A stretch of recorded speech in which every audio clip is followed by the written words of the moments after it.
Dear students, welcome back. Now we are going to see the bronchopulmonary segments.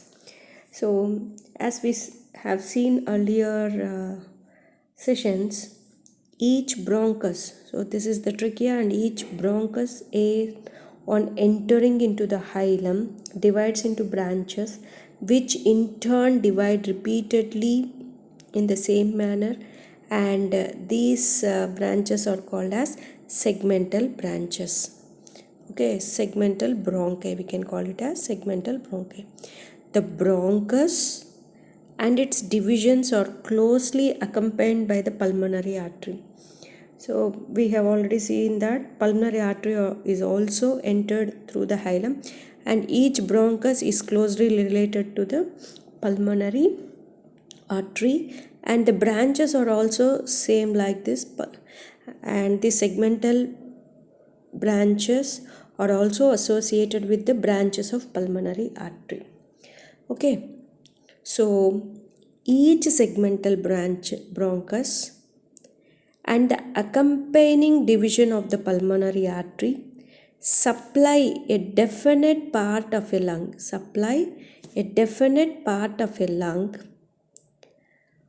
and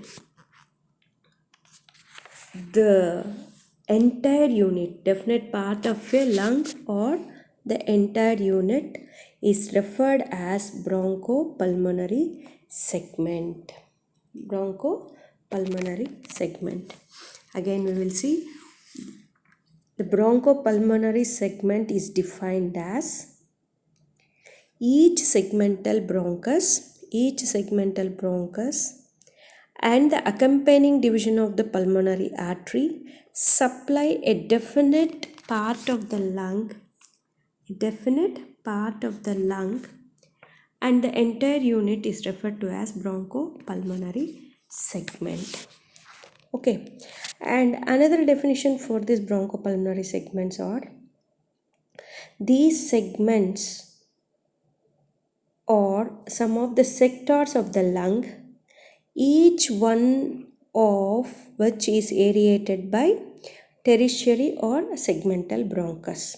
So both are same, but exact definition is each segmental bronchus along with accompanying division of the pulmonary artery supply a definite part of the lung or the entire unit of that part is called as bronchopulmonary segment. And each segment is pyramidal in shape. So if you take any segment, each segment is in pyramidal in shape, and its apex is directed. So if you take all the apexes, so apex is directed towards the root of the lung. Okay, and so but the radicals of the pulmonary vein are not segmental. So only the pulmonary artery segments are associated with the segmental branches, but the veins are not, pulmonary veins. The radicals of the pulmonary veins are not segmental, but they are intersegmental. That means the veins are passed in between two segments. The veins are passing in between two segments. That is called as intersegmental planes. Okay, the veins are passing through intersegmental planes. So normally artery is associated with vein, but here it is not happening here with the pulmonary artery and the pulmonary vein in the lung. Okay, so the veins are not segmental but are intersegmental in position and function. The bronchopulmonary segments are functionally independent units.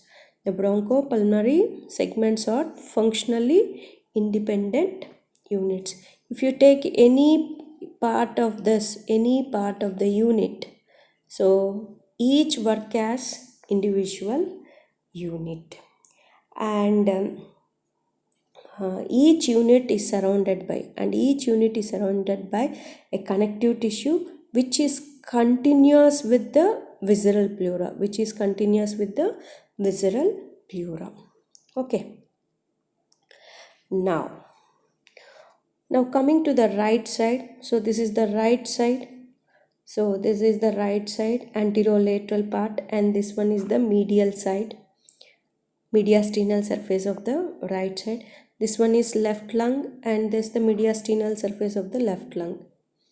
Okay, now on the right side, the primary bronchus gives rise to three secondary bronchi, one for each of the three lobes of the right lung. So now, so this right lung will have three lobes. This is the oblique fissure, and this one is the horizontal fissure, isn't it? So it is having three secondary bronchi on the right side. So this one goes to upper lobe, and this middle lobe, this one goes to middle lobe, and this one enter into the posterior lobe. So these are the three secondary bronchi supplies to the right lung. So the bronchus to the upper lobe, the bronchus to the upper lobe lies above the pulmonary artery. You can see, so this bronchus lie above the pulmonary artery, and is eparterial. What you call it as? So above the pulmonary artery, and this is called as eparterial. So the bronchi to the middle and lower lobes are below the pulmonary artery, and so they are called as hyparterial. Okay, each secondary bronchus, so once this one enters into each lobe, and each bronchus enters into each bronchus further divides into segments. So according to the bronchopulmonary segments, these are also divided into according to the bronchopulmonary segments. So now we are going to see the bronchopulmonary segments. Okay, so how these segments are present in the upper lobe, middle lobe, and the lower lobe in the right lung as well as in the left. In the right lung, we are having 10 bronchopulmonary segments. On the left side, we are having only 9 bronchopulmonary segments. Sometimes they will call as 8, and sometimes it is only it is also having 10. So there are some studies are there to show that for the left side also it is having 10 segments, bronchopulmonary segments, but actually it is having only 8 or 9 segments. Now coming to the right lung, so what are the segments present in the right lung? If you take the upper lobe, it is having apical, that is the topmost apex. At the apex you'll have the apical, and so this side is the anterior lobe and anterior segment and posterior segment. So upper lobe is having 3 segment on the right side. One is the apical, anterior, and posterior segment. Coming to the middle lobe, in the middle lobe it is having two segments. One is nearer to the medial side, so it is called as medial lobe, and this one is lateral lobe. Total how much? So 3 plus 2, 5 segments. Okay, next coming to the lower segment, that is the lower lobe. So it is divided into 5 segments. So one is the apical lobe, next one is anterior basal, this one is anterior basal, lateral basal, and this one is the posterior basal. And also it is having another segment called as medial basal. We can't see in the anterolateral aspect. This one is medial basal segment. This one is medial basal segment. So these are the bronchopulmonary segments on the right lung. Okay, so again we will see. So right lung is having 3 lobes which are divided by the oblique fissure and the horizontal fissure. So this upper lobe is having 3 segments, apical, anterior, posterior. Middle lobe is having 2 segments, medial and lateral. And posterior, lower lobe is consisting of 5 lobes, 5 segments, that is apical basal, anterior basal, lateral basal, and posterior basal, and another one is the medial basal. So these are the 10 bronchopulmonary segments present in the right side. And each segment is supplied by the one segmental branch of bronchi along with the pulmonary artery branch. Okay. Now, coming to the left lung, on the left side, the main bronchus gives rise to 2 secondary bronchi, one for each lobe. So one for each lobe. One is the upper lobe and the lower lobe. And both of them, so these secondary bronchi, both of them lie below the pulmonary artery, so it is called as hyparterial bronchus, that is the principal bronchus. So next, the upper bronchus divides into 2 branches. Actually, this upper branch divides into 2 branches, a superior and inferior.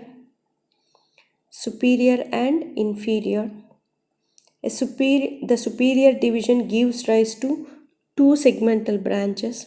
Here only, so here you can see. So this one is the upper branch. Okay.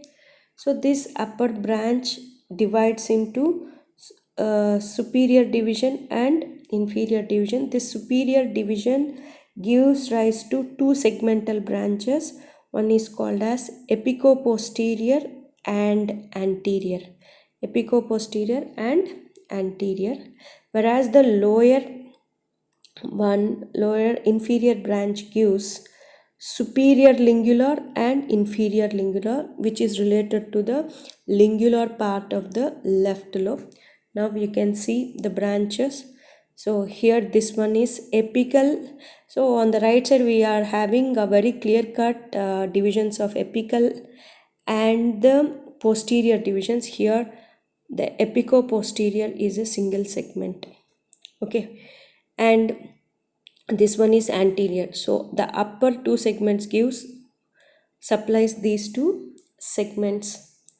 So this is the apicoposterior and anterior bronchopulmonary segments. Coming to the lingular region, it is having superior lingular and inferior lingular. Normally it is same as that of the middle lobe of the right lung, but here the segments are medial and lateral. Here the segments are superior and inferior lingular. So now coming to the posterior lobe, or we can call it as lower lobe. So the names of this thing, one is apical basal, we can call it as apical basal, or subapical, we can call it as, both sides we can call it as subapical, because it is below the apical lobe, so it is called subapical or apical basal. And this is one is also having anterior basal, lateral basal, and in the lower we can see in the medial aspect, so posterior basal and the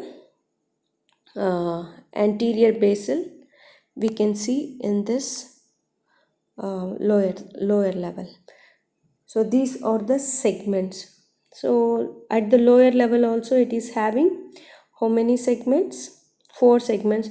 One is the subapical segment, anterior basal segment, lateral basal segment, and posterior basal segment. There is no medial basal for a left lung.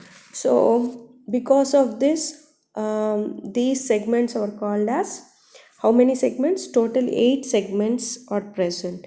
Sometimes this apicoposterior is also divided into apical as well as posterior. Then it comes as 9 segments. 9 segments. So some people like some anatomists, Boyd and Bloomer, Jackson Huber, and Broke have conducted some extensive studies on this bronchopulmonary segments. And there are some opinions that this left lung also contains 10 bronchopulmonary segments. So that means the segments which are missed earlier, that is the posterior segment and also medial basal segment. So these two segments are also appeared in the left lung, some parts. So these people have concluded that left lung is also having 10 segments. But now we have to study it as 8 segments only on the left lung and 10 segments on the right lung.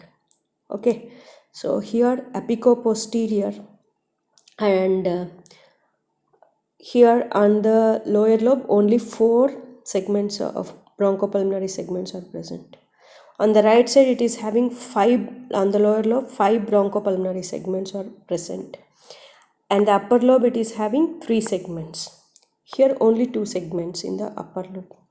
Okay, these are the some of the differences between the right and left lung also, and the number of bronchopulmonary segments. Okay, now coming to the applied anatomy of this bronchopulmonary segments. So if any infections occur to any segment, so that infection is very much confined to this area only. So infections tend to confine themselves to each bronchopulmonary segment.